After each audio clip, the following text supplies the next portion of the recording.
பிராணாயாமங்கிறத பற்றி நம்ம அடிக்கடி கேள்விப்படுறோம். Doctor Bhuvaneswaran health capsule. பிராணாயாமம்னா என்ன அப்படின்னா, பிராணாயாமம் அப்படிங்கிறது ஒரு விதமான ஒரு மூச்சு பயிற்சி.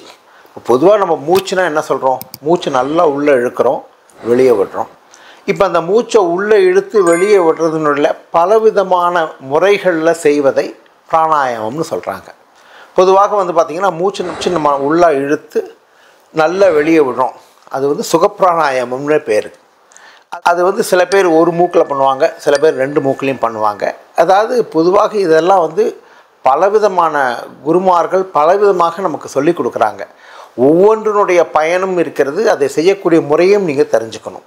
சில பிராணாயாமங்கள் பார்த்திங்கன்னா இடது பக்கத்தில் மூச்சை இழுத்து மூச்சை உள்ளே நிறுத்தி வலது பக்கத்தில் வெளியே விடுவாங்க, வலது பக்கத்தில் இழுத்து உள்ளே நிறுத்தி இடது பக்கம் விடுவாங்க.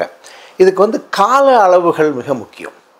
கால அளவுகள் அப்படின்னா எவ்வளவு, பொதுவாக பார்த்திங்கன்னா 1 மடங்கு அல்லது 2 மடங்கு மூச்சை உள்ளே இழுத்து 3லிருந்து 4 மடங்கு நிறுத்தி 3லிருந்து 4 மடங்கு மூச்சை வெளியே விடுறதுங்கிற மாதிரியான பயிற்சிகள் சித்த பிராணாயாமம்னு கூட சொல்லுவோம். அதனால் பிராணாயாமம் என்றால் மூச்சு பயிற்சிகள். ரொம்ப சாதாரணமாக இருக்கக்கூடியதிலிருந்து மூச்சை நிறுத்தி கால அளவுடன் செய்வது அப்படிங்கிறது பொதுவாக ஒரு குருமார்கள் அல்லது ஒரு ஆசிரியர்கள் மூலமாக கற்றுக்கொண்டு செய்ய வேண்டும். வணக்கம்.